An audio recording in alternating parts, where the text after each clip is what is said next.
Ámbar, Hola jefa, buenas tardes, ¿cómo está? yo estoy muy bien, gracias a Dios. Ya tú me Vamos a habías hablar de saludado. la famosa generación de cristal. ¿Qué es la generación de cristal?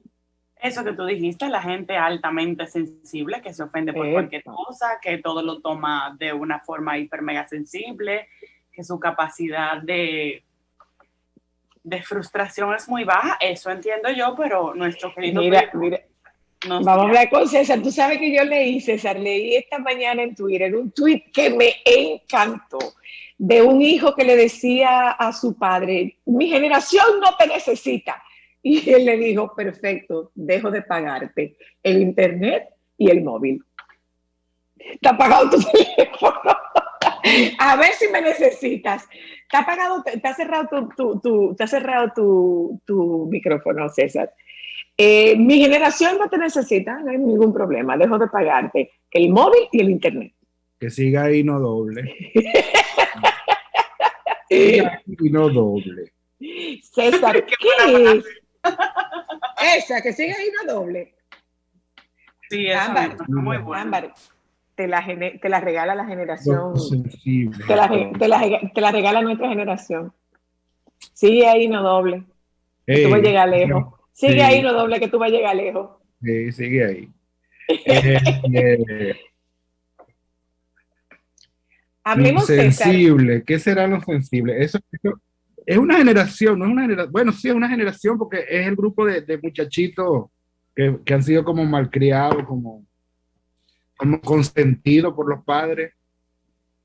Ajá, Va por ahí, yo creo que es por ahí que va la cosa. ok. Este es como el grupo de muchachitos que esa es la generación que los papás le Son tuvieron, escudos. le tuvieron miedo a sus papás y después le tuvieron miedo a sus hijos. Ay, diablo, César. Sí, hay un grupo así, que crecieron con papás, de estos papás autoritarios, que le tuvieron miedo, Sí, no sé cuánto, y los muchachitos crecieron con miedo. Y después, cuando son padres, entonces le tienen miedo a los hijos, no pueden decirle que no. sí. No le pueden decir que no, le tienen miedo, porque tienen miedo a que, ay, no, el niño se va a Se traumatizar y frustran. le quieren dar todo y lo quieren, se frustran, no sé cuándo, entonces terminan teniéndole miedo a los hijos y miedo a los padres. Y están como esa generación ahí atrapada que crió, sí, yo creo que criaron un grupo de muchachos que le faltó dos buenas pelas en su momento. ¿Cómo quedó buena pela? ¿Y tú estás de acuerdo con eso? Yo estoy de acuerdo, lo que no estoy de acuerdo es una pela con rabia. Ok. Una No pela como con, no es una descarga. no para quitarme mi rabia, pero hay un momento que hay que, si es necesario imponer la autoridad de esa manera, hay que imponerla, no para maltratarlo, pero a un muchacho le duele, le indigna una pela más que el dolor físico, tú sabes, no es el correazo de dejarlo marcado, no, es una buena nalgada a tiempo, y Ya. decir, cállese y siéntese. Y Y cuidado, punto. como y Y cuidado, como punto. Y cuidado. y cuidado. Mira, Que yo me digo que sorprende. a nosotras nos criaron con un botón de autoparqueo. Ajá, A mí exacto. nada más hacía Eso. tres y automáticamente uno se autoparqueaba, se sentaba, Claro, daba la mano y hacía silencio. Pero claro. yo nunca fui una mamá que utilicé la No, violencia sí, sí, Sí. para No. controlarlas a ustedes, porque yo entiendo que muchas veces la violencia se convierte en el recurso cuando tú no tienes más recursos. Mira, yo creo que a mis cuatro hijas nunca les pegué físicamente. Quizás lo hice, no recuerdo, la verdad. Pero siempre hubo mucha autoridad. Sí, y Y ese botón de es que autoparqueo estaba. los papás nos perdemos, muchos papás, no me incluyo, no digo los papás nos perdemos, muchos padres se pierden en la historia de justamente por esa hipersensibilidad, por esa sobreprotección, por ese darle a mis hijos lo que yo no tuve. Muchos padres entran en una especie de confusión porque quieren ser muy cool con los hijos y entonces horizontalizan la autoridad. Y la autoridad no puede ser, la autoridad no puede ser horizontal. No puede ser. Los papás no son amigos de sus hijos. No. Eventualmente que usted tenga una buena relación con sus hijos no significa que usted sea en una adolescencia. Buena relación tengo yo con mi gerente de cuenta del banco. Eso no quiere decir que me va a pasar dinero a la cuenta.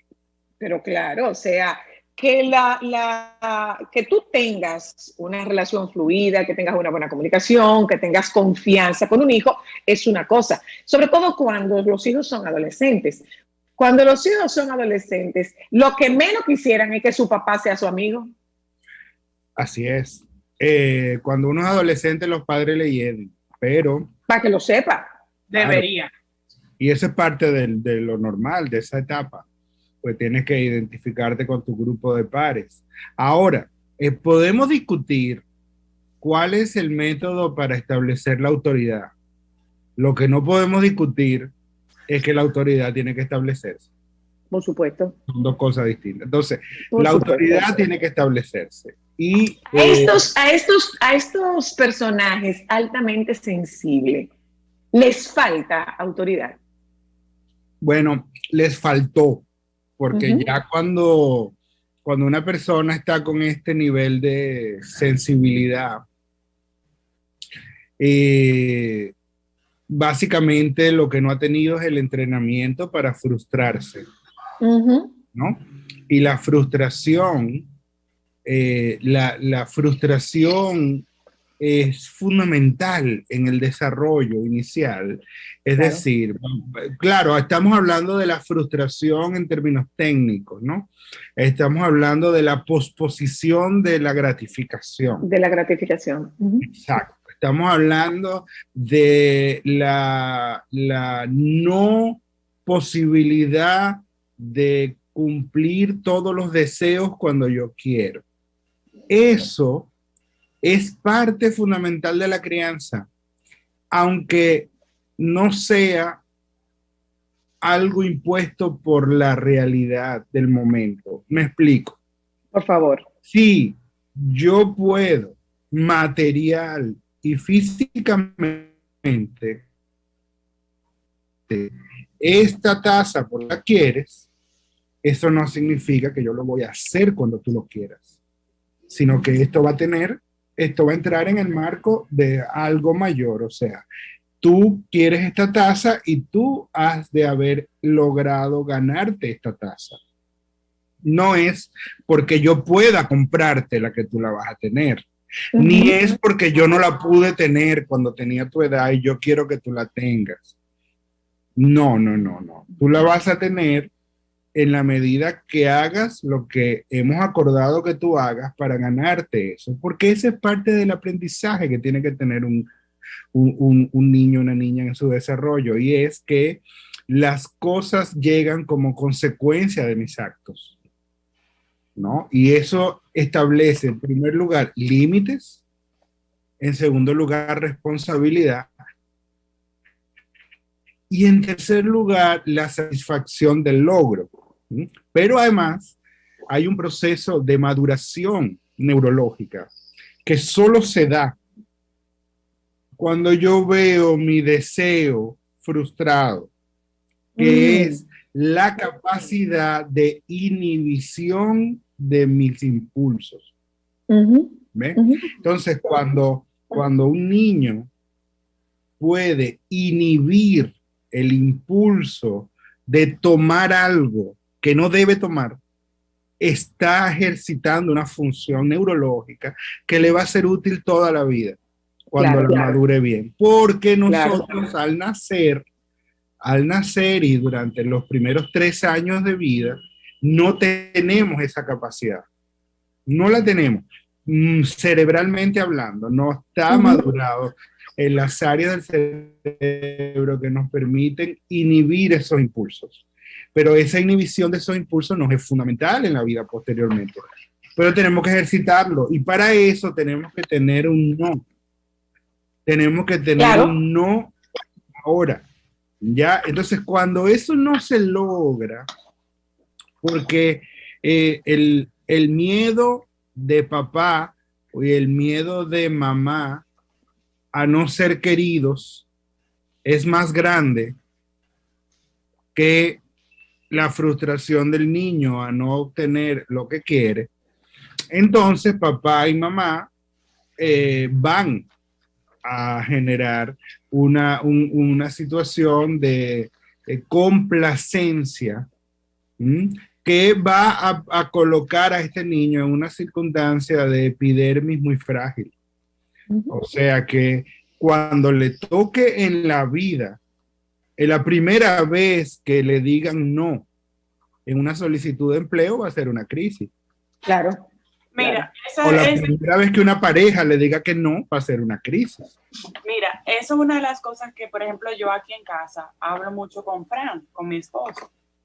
Y es precisamente eso. Él siempre a veces me dice que yo le digo mucho que no a Mateo. Y que yo le digo es que él tiene que aprender a esperar su tiempo. La vida no va a hacer las cosas en el tiempo en el que Mateo quiera. Él tiene que esperar que el tiempo se dé. Y yo creo que lo más saludable es uno entrenar a los hijos para la realidad de la vida. La vida no necesariamente va a ser color de rosa, ni va a ser bonita. Entonces uno tiene que aprender a subir y bajar. Y sobre todo hacerlo con estas computadorcitas que vienen con el disco duro vacío. Pero pasa también una cosa, ¿dónde encontrar el justo equilibrio, César? Sí, un equilibrio. ¿Dónde está el equilibrio? El equilibrio ecológicamente hablando está dado si nosotros permitimos que las cosas transcurran de forma natural. Me explico. Un niño, pongamos Mateo, un niño ha de tener en su casa esos límites de lo que estamos hablando, ¿verdad? Ese no significa el horario de comida en esta casa es a tal hora, entonces tú quieres esto, tienes que esperar a que sirvamos la comida. Eso es un no. Perfecto. Pero hay un equilibrio que viene cuando Mateo anda con la abuela. ¿Ve? Y que la abuela le puede decir, yo te lo voy a dar escondidito, pero no le diga nada a tu mami. Esa complicidad es maravillosa, es genial, no va a malcriar al niño a menos que el niño viva con la abuela. Exacto. Pero que ocurra los domingos, pero que ocurra un miércoles que la abuela se apareció. Genial. Eso va a ser de alta satisfacción para el niño, de gran complicidad, de crecimiento afectivo. Y está bien, ahí hay un balance. ¿eh? Entonces, dice Vanessa Espaillat que las abuelas somos excelentes 3 días a la semana. Correcto. La abuela... Pero la no siempre. Abuela, pero no siempre. No, porque la abuela y el abuelo no son para criar hijos. No. En la familia de 3 generaciones, que es la familia más común en América Latina, las madres viven con sus hijos en casa de la abuela. Entonces, eso tiene ventajas, pero tiene desventajas. Ventajas tiene porque ese es un núcleo familiar organizado alrededor de la solidaridad, por ejemplo, porque vivimos en casa de la abuela, mamá trae el dinero a la casa porque trabaja y entre las dos crían al niño, tú me lo cuidas, yo trabajo, o sea, hay todo un andamiaje de solidaridad que permite que todo transcurra bien. Pero hay un riesgo. Siempre lo hay, no importa cuál sea el tipo de organización familiar, siempre hay un riesgo. Y en este caso el riesgo mayor es a que se pierda la autoridad. Exacto. Porque, o que se confunda. Bueno, exacto, porque el tema es que si... ¿Qué con quién? Claro. Y si los dos, en este caso las dos adultas no están configuradas como un bloque único de crianza, entonces el niño o la niña va a tener muchas ventajas, entre comillas, colándose en brechas, ¿no? Porque a lo que mamá me dice que sí, y abuela me dice que no, y cuando mi abuela me dice que no, mamá me dice que sí, y yo sé a quién le pido cada cosa y qué logro con cada cual. Y si las pongo a las dos a enfrentarse, entonces resulta que cuando mamá trata de ponerme disciplina, Mi Como mi abuela abuela. dice, tú eres muy dura con ese niño, tú no debes hablarle así, tú como que no sé qué corazón es que tú tienes y ese niño no es para que tú lo maltrates de esa manera y no le hables de esa forma y obviamente el niño va a ver que ahí hay una disparidad y claro, cuando la mamá le diga, bueno, pero ese es mi hijo, yo lo estoy criando, sí, pero estás en mi casa y en mi casa se hace lo que yo diga, entonces, y yo te crié a ti, no me vas a decir a mí que yo no voy a poder criar a mi nieta. Entonces, todas esas cosas tienen que, antes de que lleguen a oídos del niño, tienen que ponerse de acuerdo. Ustedes dos, estas dos mujeres, van a ser el núcleo de crianza de este niño, van a tener el rol ejecutivo de la paternidad, ¿no? Si es que no hay un papá, obviamente. Claro, claro. Entonces, ¿qué es lo más común? No tengamos un papá. O sea, Exacto. una Ujú, ujú. sociedad carente de papás. Entonces, esa falta de estructura en términos de cómo disciplinar y cómo poner la autoridad y respetar los límites y sobre todo posponer la gratificación, es lo que genera esta hipersensibilidad que probablemente no es más que poca tolerancia a la frustración. Una Y persona. mucha culpa de parte de los papás. Ah, sí, y miedo, culpa y miedo. Culpa porque no logran hacer, o sea, sienten que no están haciendo lo que deben hacer Ujú. y miedo a que mi hijo se traumatice o no me quiera, Sí. porque mira, yo salgo a las 7 de la mañana a trabajar, yo llego a las 6 de la tarde, lo veo nada más que una hora porque después se va a dormir y en esa hora lo que hacemos es tarea, entonces tú no me vas a decir a mí que yo no le voy a complacer en esa hora lo que él quiera, Y entonces criamos, ¿y qué criamos? creamos Hijos. entonces estos, yo le llamaría, y no es mi término, es el término que utilizó un gran especialista, que es el doctor Salvador Minuchin, que son niños monstruos. Doloroso, pero cierto. Gracias, Niños primo. monstruos. Gracias, primo. Déjeme mandarle un abrazo de los más grandes, de los más fuertes de esta virtualidad. Por suerte que el afecto, usted sabe que no es virtual, primo. Te lo tiene No, claro. eso es real, sensible y sentido. Un besito, buen fin de Muchas semana. gracias. Gracias, Quede muy César. bien. Gracias a Hasta ustedes. luego. Gracias a ustedes que nos acompañaron. Nos juntamos con ustedes mañana, el lunes, si Dios quiere. Tengan un buen fin de semana. Quédense con los compañeros del Sol de la Tarde.